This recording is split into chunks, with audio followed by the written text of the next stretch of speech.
talk, so I think I'm going to begin. Most of you that are in the Loretto community know who I am, but there are some folks here who may not. I'm Maureen Fiedler, and I'm a sister of Loretto. My full-time job is the host of Interfaith Voices, which is a program on public radio on 63 stations around the United States, a good many of them here in Kentucky, Lexington and other places.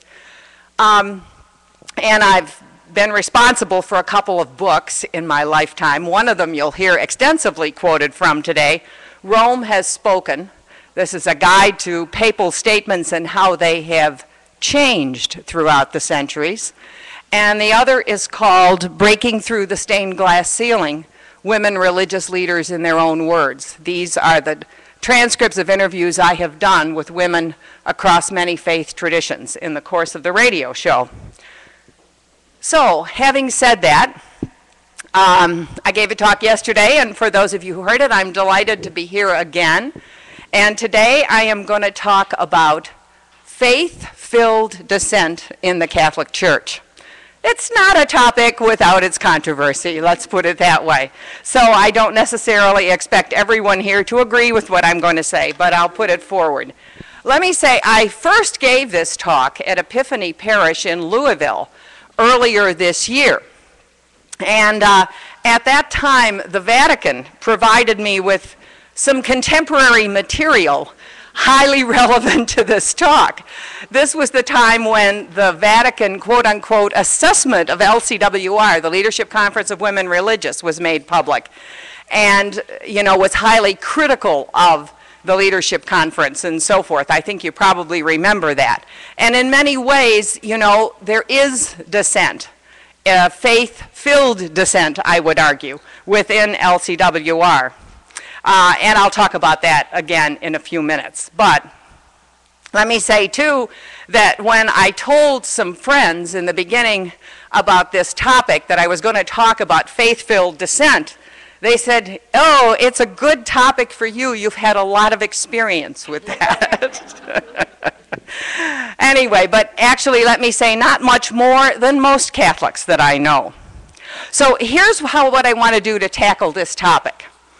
The first thing I'm going to do is define dissent. What is it? How do you know it when you hear it in a Catholic context?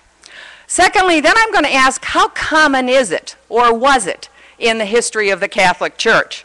And we're going to look at some fairly extensive examples from history, many of whom are in this book, Rome Has Spoken.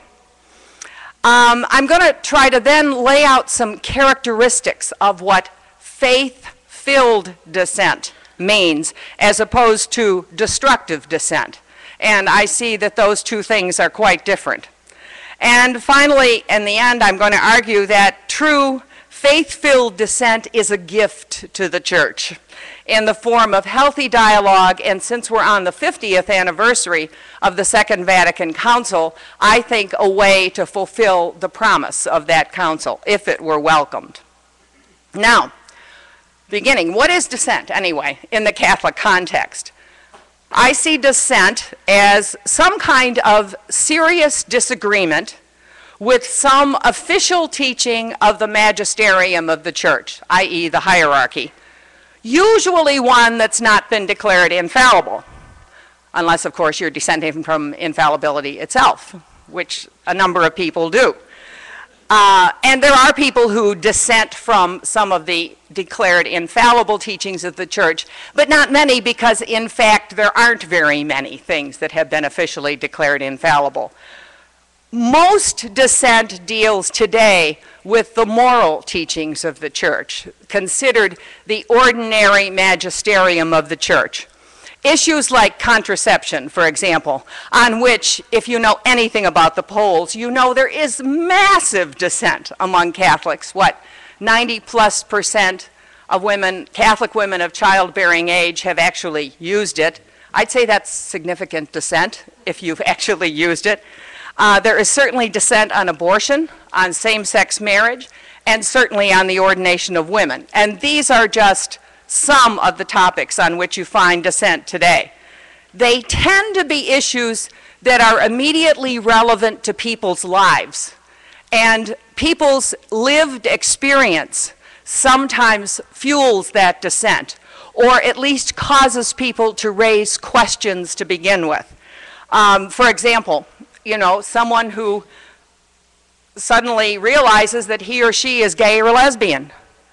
Oh, wow, well, then they begin to ask themselves, well, what do you mean I can't marry someone I love just like somebody else can?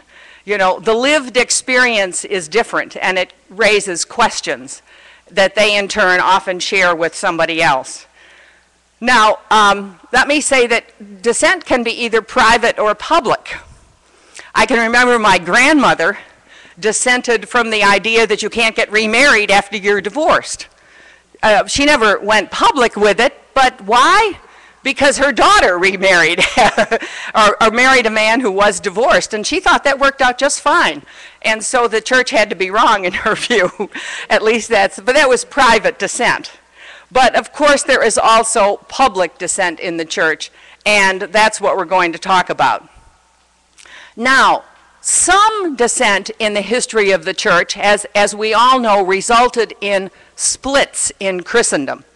For example, the 1054, the East-West Schism, when the Orthodox split from the Roman Catholicism.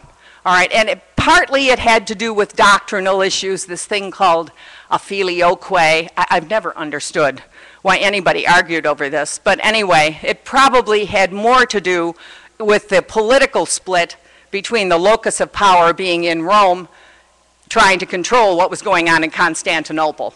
All right, but anyway, it resulted in a split, and of course, we all know about the Protestant Reformation in the 16th century, which again dealt with a number of doctrinal issues.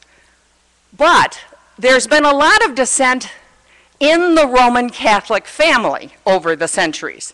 And some of this, let me say, has resulted in changes in teachings. And I think when you hear some of what I'm about to tell you, I think you will be as grateful as I am that there were people who dissented from certain teachings of the church and achieved change, including in our own lifetime.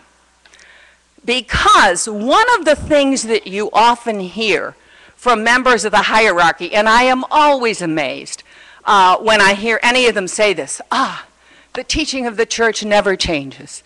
It's from time immemorial, and therefore you can't dissent from it because it came directly from the Holy Spirit, and it was written down, and generally in papal documents, in their view, and it can't be changed. Well, I have been tempted to send many of them a copy of my book. Rome has spoken, except I couldn't afford to send it to all the ones who actually say that at one time or another. Because let me just tell you what this book was designed to do.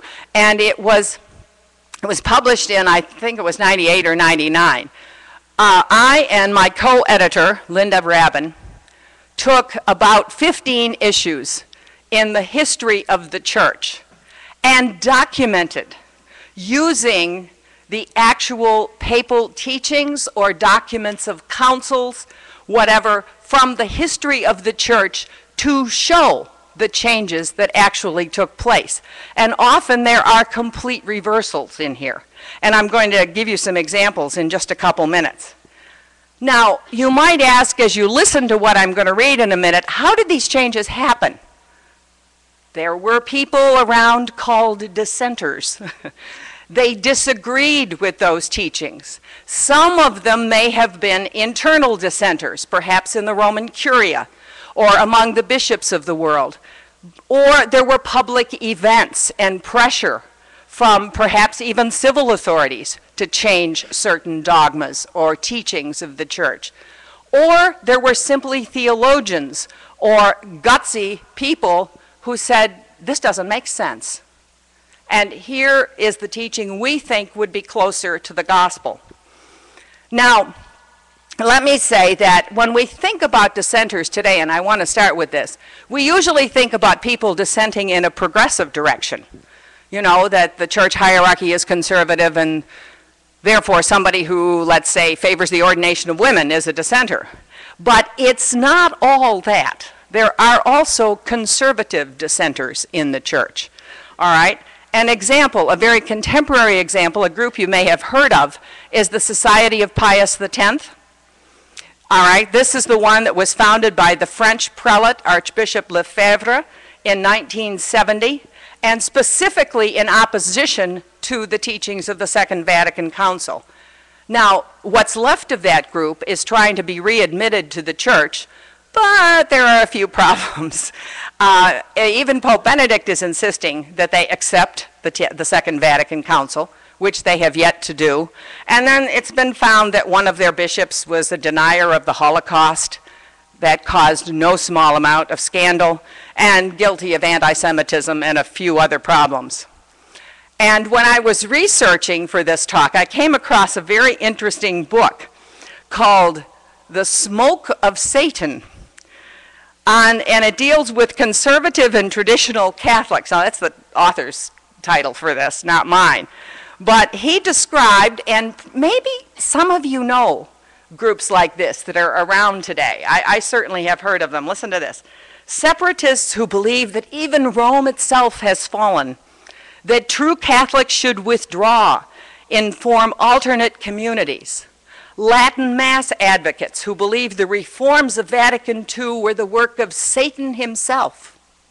And actually, in some of the conversations I heard the other day on the BBC, somebody that was one of the commentators really was just about saying that Vatican II didn't say the work of Satan, but he thought had negative effects on the church. A whole council, apparently. And these are American Catholics, are united by a common conviction that the mainstream Catholic Church in the United States and elsewhere has fallen into an alarming decline, and the task of preserving authentic Catholicism from outright distinction has fallen to small bands of the truly faithful. All right, and these are the folks who would gather for the Latin Mass or who would listen to some kind of alternative preaching.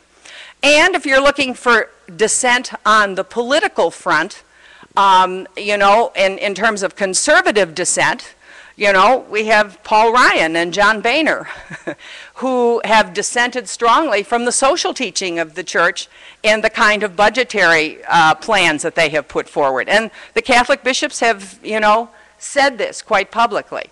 So now that's what I would call political dissent as opposed to doctrinal dissent. But it nonetheless is dissent. Now, let's look at the change over the centuries. And some of this is in a conservative direction, and some of it is in a progressive direction. And this documented in here. I'm going to look at two changes that have taken place in a more conservative direction. But you're going to be amazed at what was said early on. Let's begin with infallibility itself. All right. Early teaching of the church. I mean, most of you know the doctrine of infallibility got declared in 1870. You know, it's a very, very recent idea in Catholicism. So if you go back to the Second Council of Constantinople, now this is in 553 AD, quote, the Second Council of Constantinople found the current Pope, got that? Vigilius, guilty of heresy and formally excommunicated from the body of the faithful. Oh, really? Infallibility. Doesn't sound like it, does it? And then a formal document from Rome called the Decretum in 1140. Most of us know the first part of this, where matters of faith are concerned, a general council is greater than a pope. But for although the Roman Pope has sometimes erred, made a mistake, this does not mean the Roman Church has, which is understood to be not he alone, but all the faithful, is the, but all the faithful, for the church is the aggregate of the faithful. Let me clear that up a little bit. For although the Roman Pope has sometimes erred, all right, this does not mean the Roman Church has, because the church is understood not to be he alone, but all the faithful, for the church is the aggregate of the faithful. 1140, it's a different way of saying the church is the people of God, which was reiterated in the Second Vatican Council. But then when you move on to 1870, and you get the declaration of the First Vatican Council, then you get the doctrine of infallibility. And it says the Roman pontiff, when he speaks ex cathedra, and that is exercising his office and pastor and teacher, on doctrine having to do with faith or morals, is to be held by the whole church by reason of divine assistance, possessed of that infallibility promised to him in blessed Peter, and with which the divine Redeemer wished his church to be endowed in defining doctrines of faith and morals. I dare say that's change. You know, now it's in a more conservative direction, but infallibility indeed has not always been with us. And there were plenty of early church authorities who thought popes had erred. They even excommunicated one of them. So there you have that one. The second one I want to look at is the question that's moved in a conservative direction, and you probably know this, is the question of a married clergy. You have to give me a second here, because I have quite a few. Here we go. Some of these are funny. I mean, when you get into some of that's all right. We start out with, and you may be aware of this one, the Bible itself, the Epistle to Timothy, the 3rd chapter. Listen to this. Bishops must be irreproachable, married only once, even-tempered, self-controlled, modest, hospitable, etc. Bishops, no less. These weren't just priests they were talking about. Then here we come with Gregory I, Pope Gregory I, a letter to Augustine, who was a bishop in England.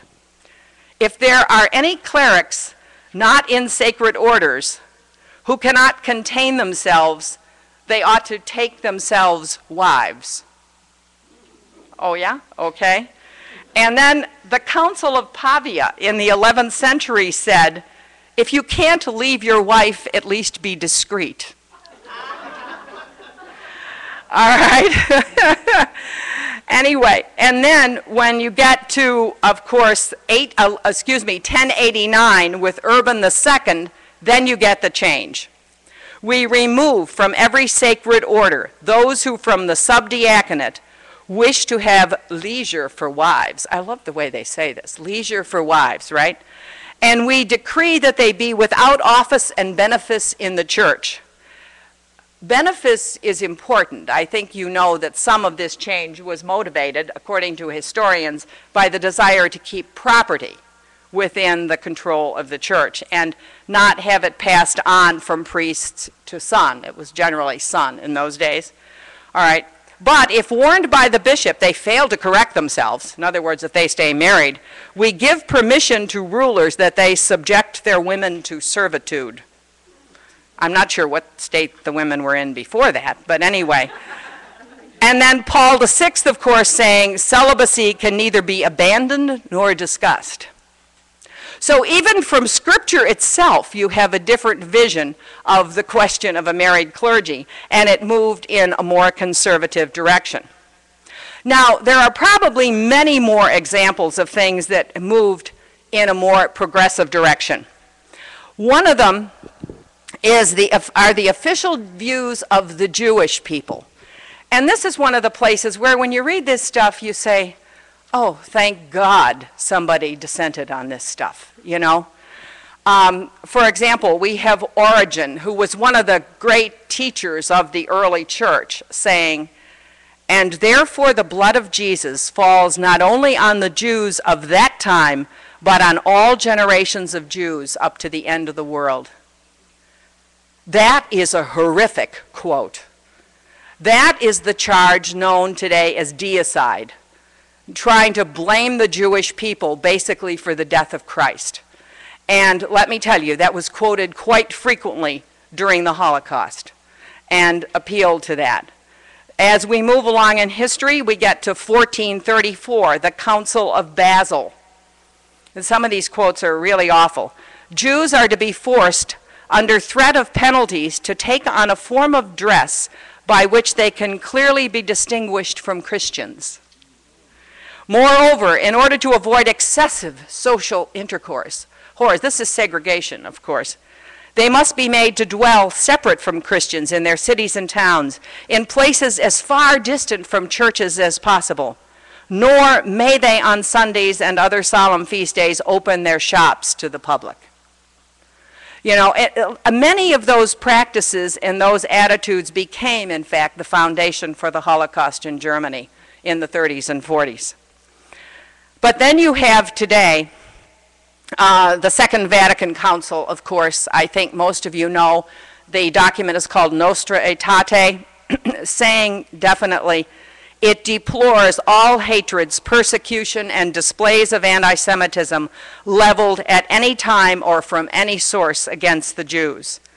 And John Paul II himself saying, "For Christians, the heavy burden of guilt for the murder of the Jewish people must be an enduring call to repentance. Thereby we can overcome every form of anti-Semitism and establish a new relationship with our kindred nation of the Old Covenant." And I mean, that, talk about a change. You know, as I said, in that case, thank God there were dissenters. Now then we have other areas where there has been dissent. How about ecumenism? This always brings to mind when I was a little girl living in Lockport, New York, up near Buffalo. I can remember my old Irish grandmother telling me, "You shouldn't walk down the same side of the street as the Presbyterian Church." You know, and all this kind of stuff, which was practically across the street from the Catholic Church. It was a little difficult. But, you know, there were those kinds of attitudes floating around. But when you get to ecumenism, we'll just look at two quotations here. And really, this has to do with not just relations with other churches, but who can be saved. I mean, this goes kind of to the heart of Catholic or Christian teaching, if you will. The Council of Florence, 1442, said, "All who are outside the Catholic Church, not only pagans, but also Jews, heretics, schismatics, cannot partake of eternal life, but are doomed to the eternal fires of hell if they do not enter the church before the end of their lives." In other words, anybody who isn't Catholic, all right? And that was affirmed. Pius IX, you know much about Pius IX? He was the Pope in the 19th century. Ninth in Latin is no-no, so he has been called Pio no-no over the centuries, not surprisingly. And he said, "Catholic dogma states that nobody outside of the Catholic Church can be saved." Okay? So that was sort of a reaffirmation.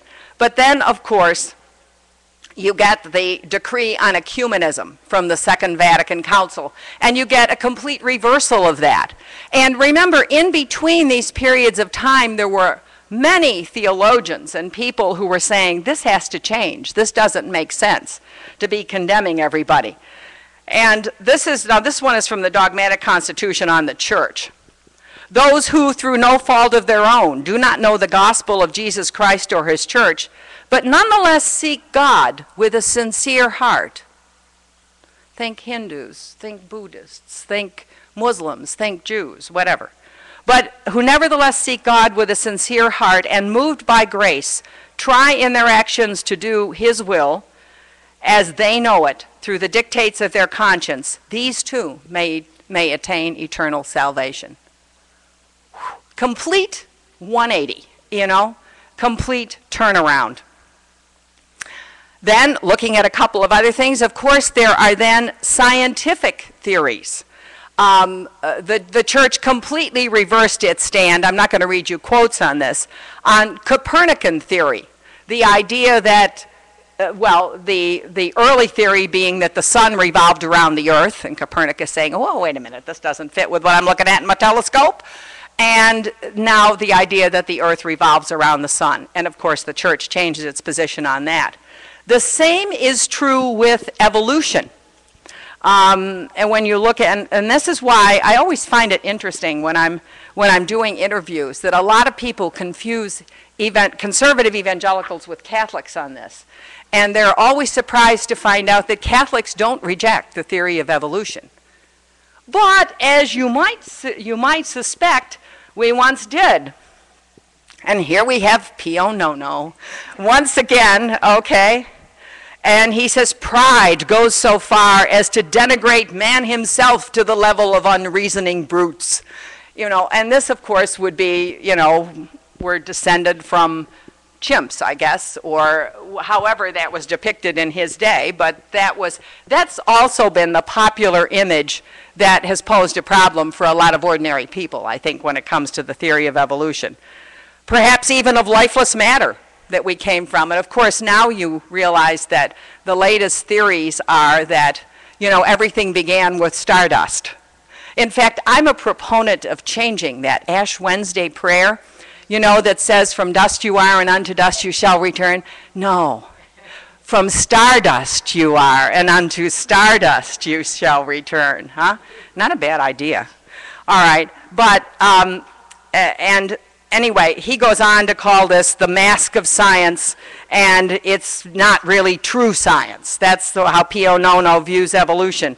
But then when you go on to Pope John Paul II, who was quite a respecter of science, saying, new knowledge leads to recognition of the theory of evolution as more than a hypothesis, okay? And to its acceptance, generally speaking, by prelates in the Vatican.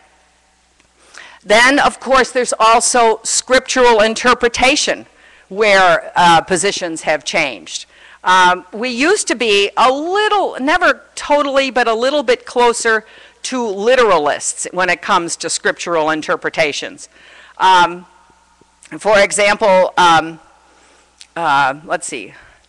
Well, let me move on here, just in the interest of time, rather than, let me just say that what you have in scriptural interpretation is moving from more literal kinds of readings to one where scripture scholars are encouraged to look at the context in which the particular passages are written, the history that was going on at the time, what led the writer to write what he did. They were all he's as far as we know, but I don't believe it. I think there had to be some women that got in there. Anyway, but you know, there was a change in scriptural interpretation, and scripture scholars were very much encouraged later on by the change in position in the church. But the one I definitely don't want to leave out is slavery. This is one where, oh my God, thank God we had dissenters. All right, let me read you. This one is going to be a surprise because it's 1866. This is right after the American Civil War came to an end. All right, and this is the Holy Office in the Vatican. Slavery itself is not slavery itself is not at all contrary to the divine and natural law. For the sort of ownership which a slave owner has over a slave is understood as nothing other than the perpetual right of disposing of the work of a slave for one's own benefit, services which it is right for one human being to provide for another. I mean, there is a complete justification of slavery. Now, let me just say that the U.S. Emancipation Proclamation had been issued in 1863, 3 years before that.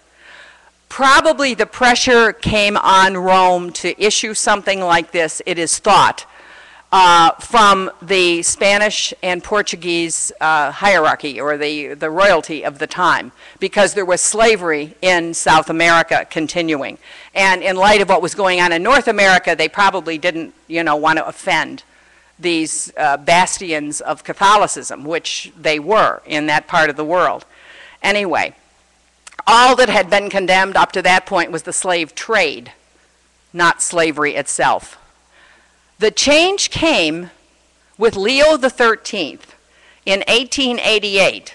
Now, if anybody thinks change can't happen rapidly, 1866, 1888, 22 years, okay? You know, there it was. But listen to this. This always gets me, this one. From the beginning, almost nothing was more venerated in the Catholic Church than the fact that she looked to see slavery eased and abolished, which was oppressing so many people. From the beginning, we've been against it. you know. And then he goes on to say, she stood forth as a strenuous defender of liberty. Indeed, the more slavery flourished from time to time, the more zealously she strove to liberate slaves. Totally ignored history. And I didn't even begin to quote you all the stuff I could have quoted before that. Totally ignored history. I always say to my friends on one of my favorite subjects, which is the ordination of women, that when Rome finally decides to ordain women, the first sentence of the press release out of the Vatican is going to be saying, as we've always said down through the ages.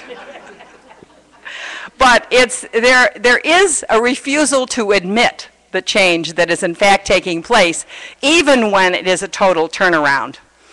And let me say, I could quote a lot more in here, but I won't bore you with it. I don't know, by the way, the book is still on Amazon. I think you can get used copies at least. It was published a number of years ago, and Crossroad, which published it, wants us to do a sequel. I've never had the time to do it, although it might be a good idea. All right. And of course, a lot of these changes that I just read to you took place because there were people who dissented from the original teaching. Now, let's look at dissenters, the people. There are some famous dissenters in Catholic history. One of the first ones was St. Paul. That may surprise you when you go back to Galatians.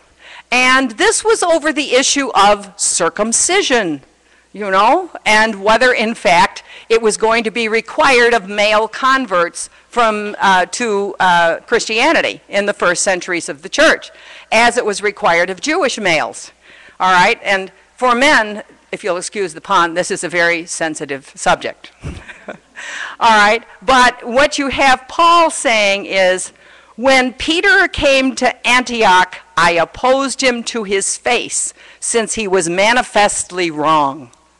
Whoa. What do you think the Vatican would do to somebody who said that today? I mean, Peter is historically regarded as the first pope, although I'm sure Peter didn't know it. But, you know, I went to Rome and I spoke to Benedict, and I opposed him to his face since he was manifestly wrong. Whoa. Anyway, so great dissenters in history start with St. Paul. Then another one of my favorites is John Henry Cardinal Newman. You may know he was a great cardinal in Britain in the 19th century. And one of the things that he believed in very strongly, this was in a way a precursor to Vatican II, was a strong integral role for the laity in the church. And so what he did is he researched the Arian heresy. Remember the Arian heresy? This is the one back in the 4th century that said Jesus wasn't God, okay?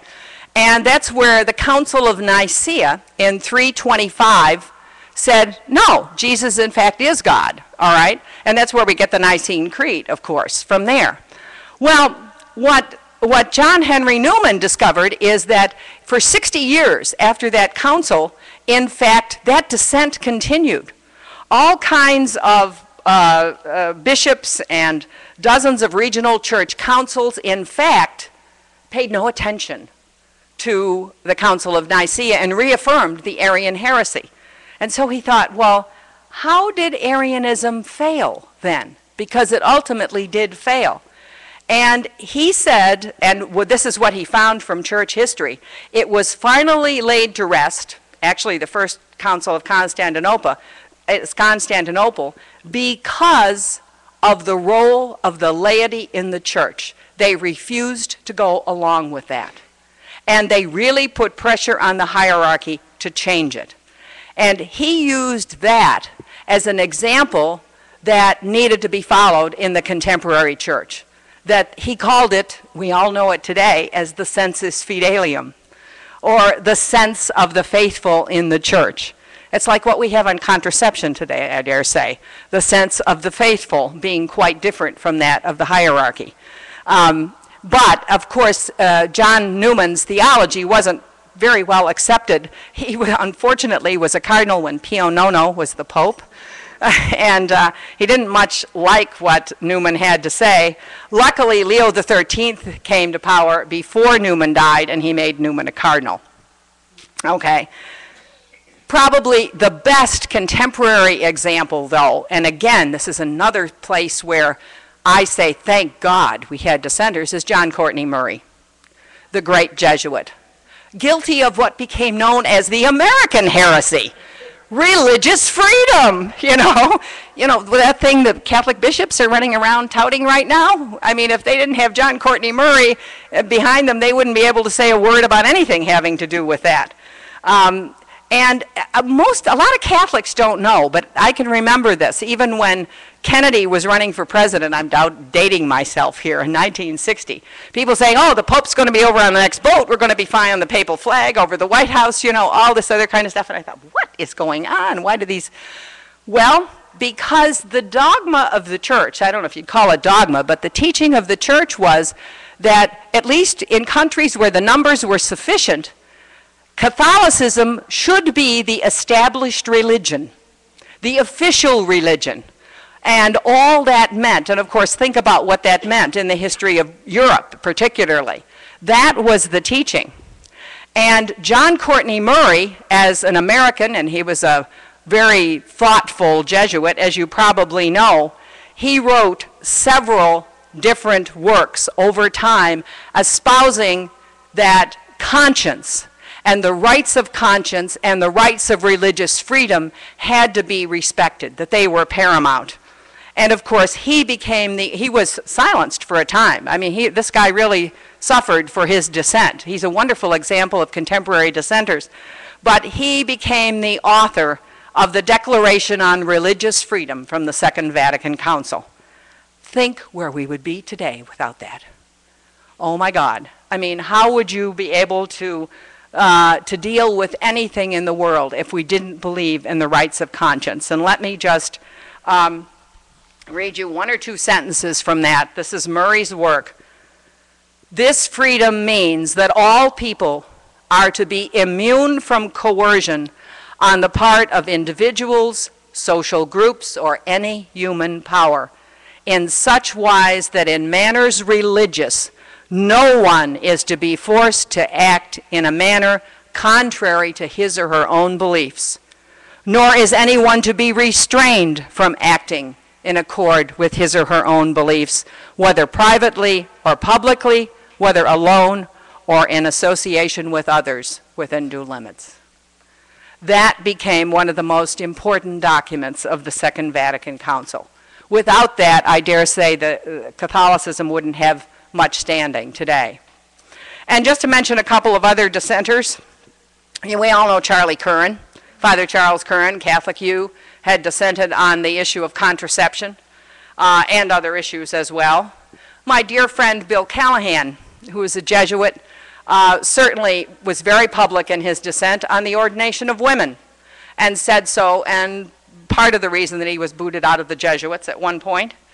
Sister Janine Gramick in our own community certainly is a dissenter on issues of gay and lesbian rights, as am I, on several of these issues actually.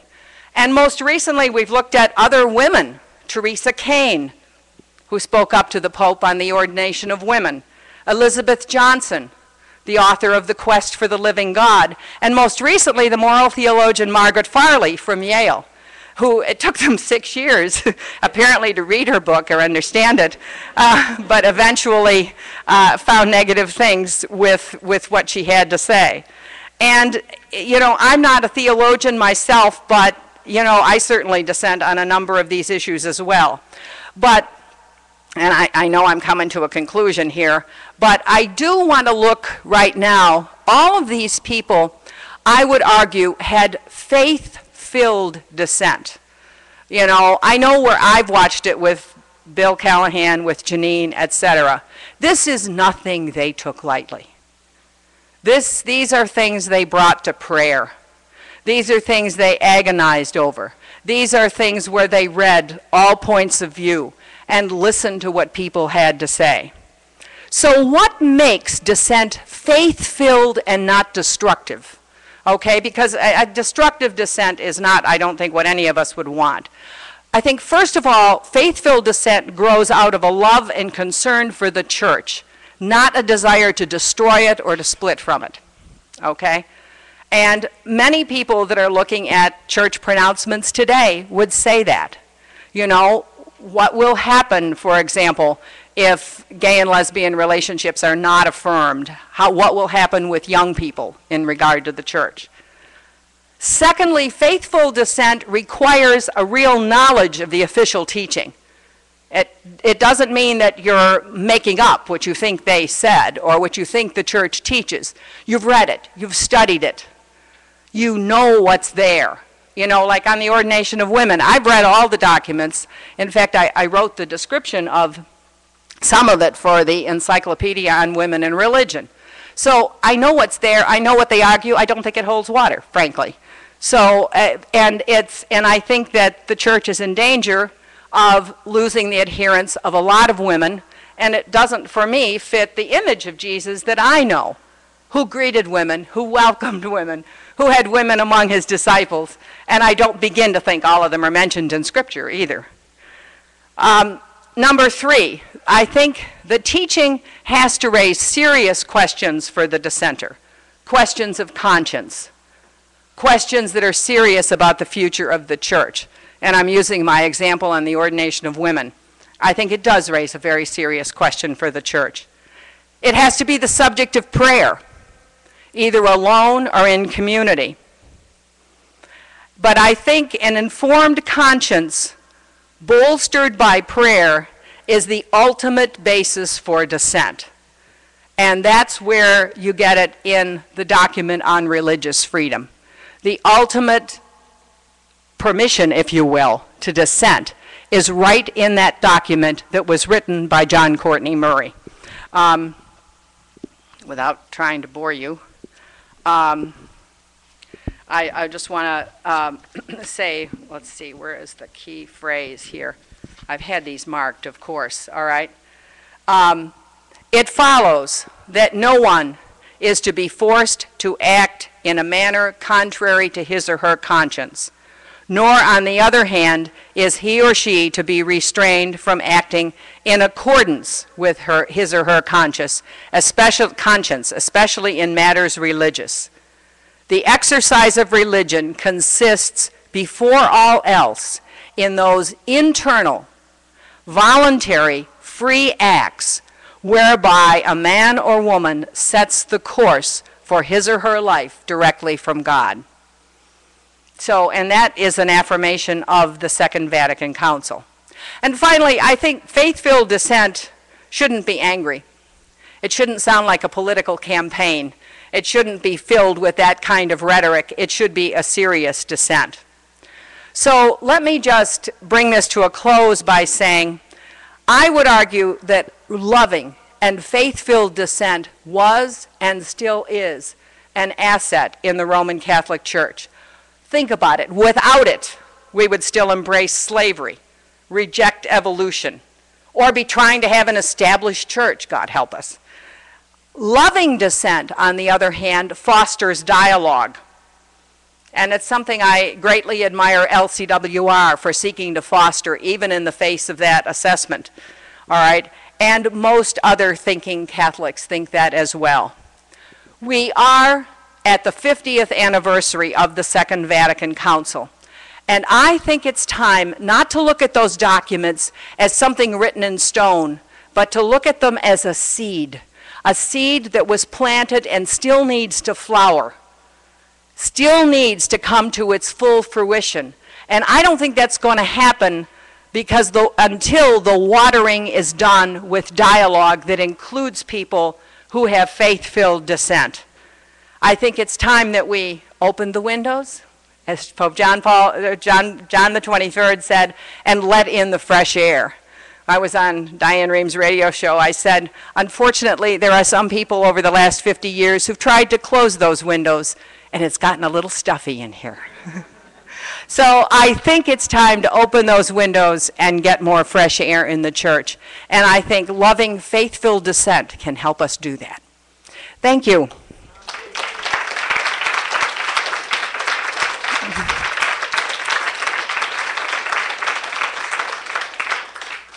Now I will open this to your questions, comments, agreements, disagreements.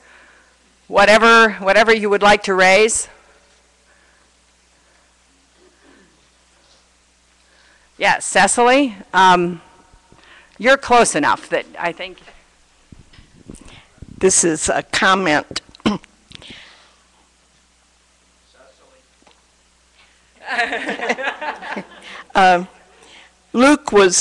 Mary Luke Tobin was delighted at one time when in a back issue of the magazine The Ecumenist, she discovered an article which quoted the doctoral dissertation of John Paul II when he was a student in Poland. I think the topic was community, although I'm not sure. But one of the things that he brought out, which Luke often quoted, was that he felt that for a healthy community to emerge, healthy tension and dissent were needed and could not be done away with. He was very encouraging about the importance of healthy dissent. And when Luke found that, she would go around quoting it at every opportunity. I'm not surprised. Luke made use of all those things. And of course, she's a good example of faith-filled dissent herself. All right. Other questions, comments? It's a little warm in here, I think. Am I just the only one that feels that way? Yeah, it's a little bit warm. I'm not used to that today because it's not that way outside. Mary? I just remember it wasn't all that long ago, and this is about established religions, that it dawned on me how in the United States, separation of church and state is just a given. Mm-hmm. We know that we get, it was somebody in Europe arguing about getting a marriage license or something. Why should they have to get one from the state? They had one from the church. I mean, we're just so used to getting things from the government. You do these things. You get a marriage license or you get a driver's license. It was just a revelation, like, oh yeah, I take this so for granted, but it seems to me to make sense. But then it's what I grew up with. That's right. It's quite fascinating to look at the church-state arrangements or mosque-state arrangements or something in other countries of the world. A couple of years ago, I was in Turkey with a Muslim group, and we were visiting the government and so forth, and Turkey is known as a moderate Islamic country. You know, they have not, the Patriarch of Constantinople is still there, preaching ecology, may I say. He's a great guy. We visited the chief rabbi of Constantinople, so they're not putting anybody else out of business. But I discovered the government of Turkey writes sermons for the imams to deliver every Friday at Friday prayers. Now, can you feature any minister or priest in the United States or rabbi putting up with that? You know, having a Department of Religious Affairs in Washington that would write their sermons for them? I mean, this blew me away. I know why they're doing it. They want to eliminate Islamic radicalism. That's what they want to prevent. But it's the route to doing it is certainly one we wouldn't find very friendly. And when we see all these discussions of, you know, well, is it going to be an Islamist government? And, you know, the idea of separating mosque and state, or what, and I do recommend this book, Jacques Berliner-Blau at Georgetown University has written about in a brand new book. I just interviewed him this week, so that's why it's high in my head, called How to Be Secular, a call to arms for religious freedom.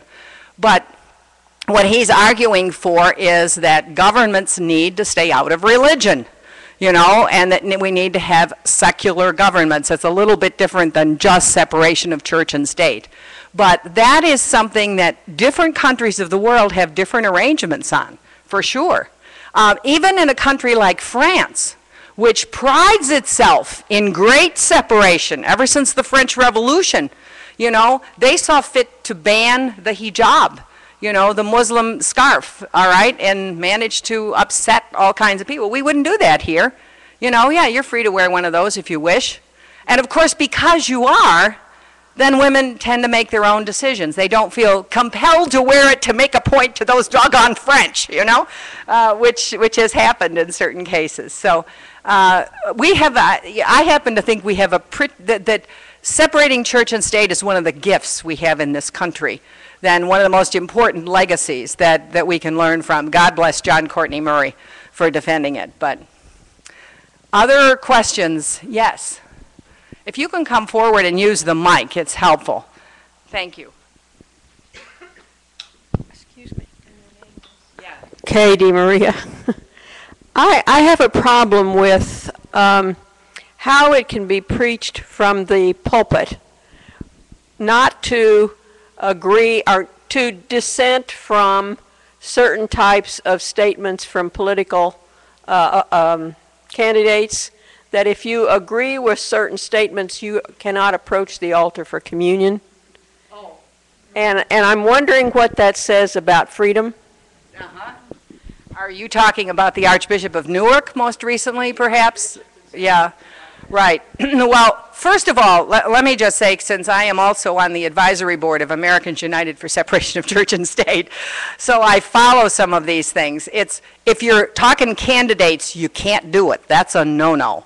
And churches, and there are some incidents this year where pastors, generally evangelicals, have tried to endorse a candidate from the pulpit. You lose your tax-exempt status. You can be challenged on that and lose your tax-exempt status, or if you put it in the bulletin or anything like that. Issues, on the other hand, are a little bit different. And recently, this is the one I'm most aware of, the Archbishop of Newark told people if they agreed with same-sex marriage, they should not approach the communion rail. Now, how did I find out about that? I had an email from a group called Faithful America.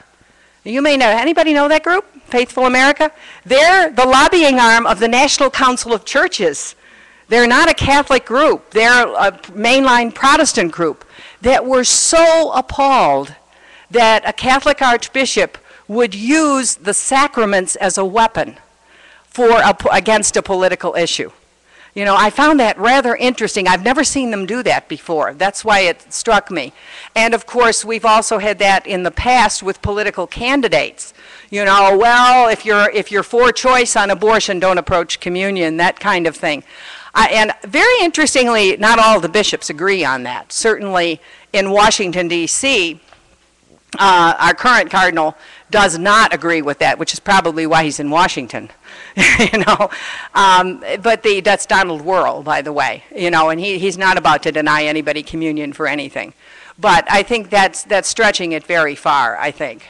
And also, let me say, talk about care in separation of church and state. In Maryland, where I live, I mentioned this yesterday, we have same-sex marriage on the ballot. Marriage equality, really, that's the best name for it. And when you read the actual text of the referendum that we're voting on, it's very clear we're talking about civil marriage. We are not talking about religious marriage. Nobody is going to force any minister or priest or rabbi to perform any kind of a marriage that's against their conscience or that they simply don't want to do. It's very, very clear that that's it. So, you know, there's a separation here. And it seems to me that that should ideally leave Catholics free to make either choice they wish on that referendum. Of course, the bishops are speaking out against it. Meanwhile, progressive Catholics that I know are organizing for it. And it's expected to pass, by the way. We'll see come Election Day. All right. Any other questions, comments? These issues are very important, I think, having to do with dissent and conscience on some of the key issues of the day. Yes, Barbara.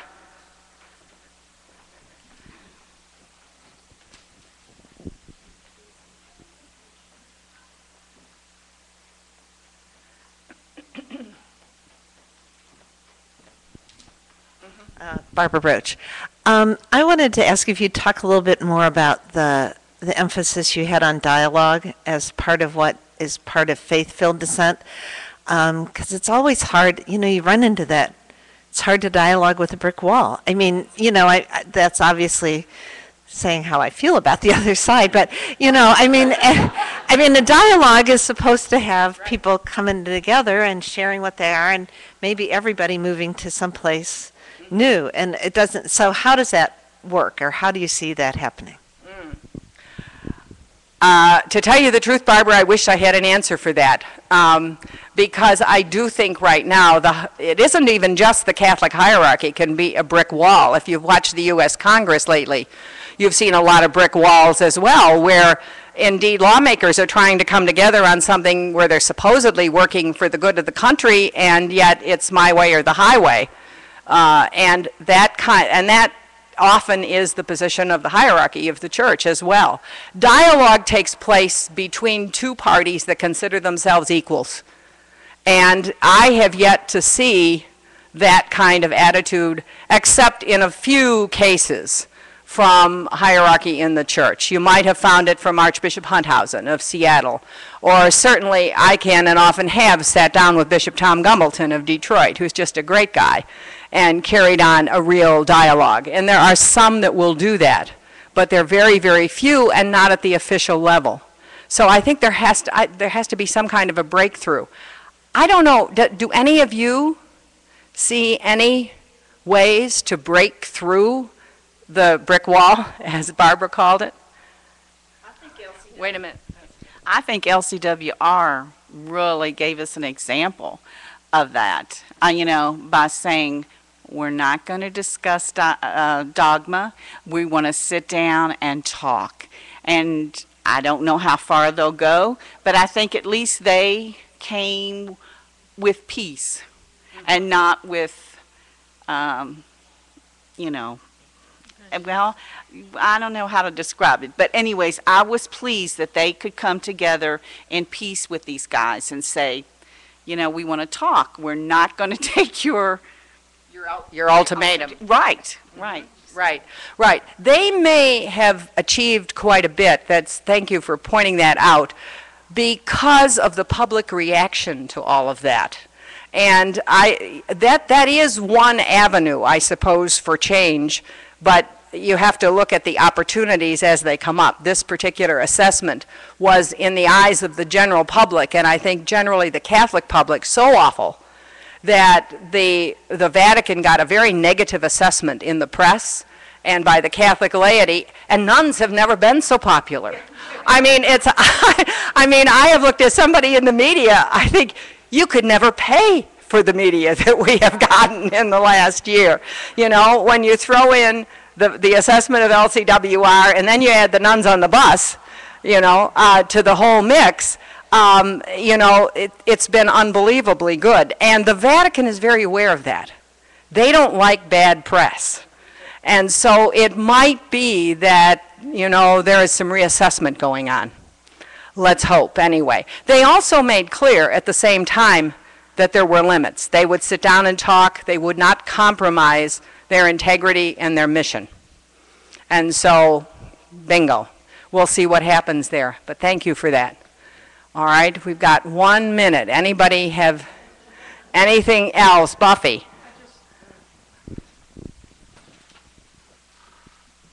I don't know anything. I'm Buffy Bozen, and I don't know anything official in terms of the LCWR assessment and where things have gone. The day after the LCWR meeting ended on August 10th, the next day, the governing body of LCWR met with Archbishop Sarton. And I think it's a really good sign that we haven't heard anything. I think the fact that there have been, as I told somebody the other day, I just haven't had time to go look on the member side of LCWR, but I think that my friends who check it would tell me if there was anything worth reading. And so I think that piece I think is very positive. I think the other thing that the hierarchy did not bank on was how strong women religious became after the visitation.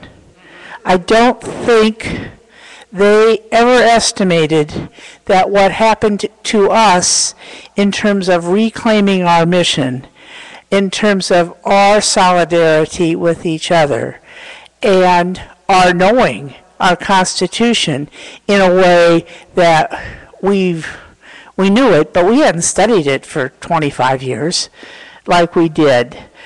I think that gave all of the women of LCWR added strength to say, yes, we participated in the visitation in the way we were able to without selling our souls to the devil. And having done that, we now know a lot more about how to dissent and do it respectfully and full of faith. And so I think I don't know where it's going to go, but I can't think it's anything but a good sign that we haven't heard anything. Okay, all right. Thank you very much, Buffy. So there you have the latest news. And which is no news, that's right, yes. But I think Buffy is right. The visitation did provide a lot of newfound solidarity among the various communities of women. I mean, it's no accident, for example, that in response to the questionnaire that the Vatican wanted filled out at the time, that several communities, gee whiz, sent in their constitutions. You would think they might have talked to each other or something about that. And of course, the truth is they did. Anyway, so let me say, it was suggested to me to say when it's 5 o'clock, which it is, that I think we need to draw this to a close, and that's particularly so that folks who might be watching us upstairs can get about what they need to do. So if any of you want to talk or want to ask any questions, feel free to stay afterwards.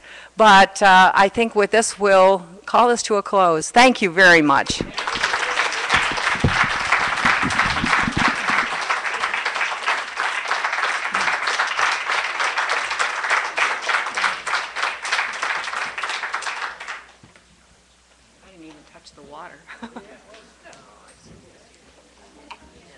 I'm perfectly happy to talk to anybody that wants to talk.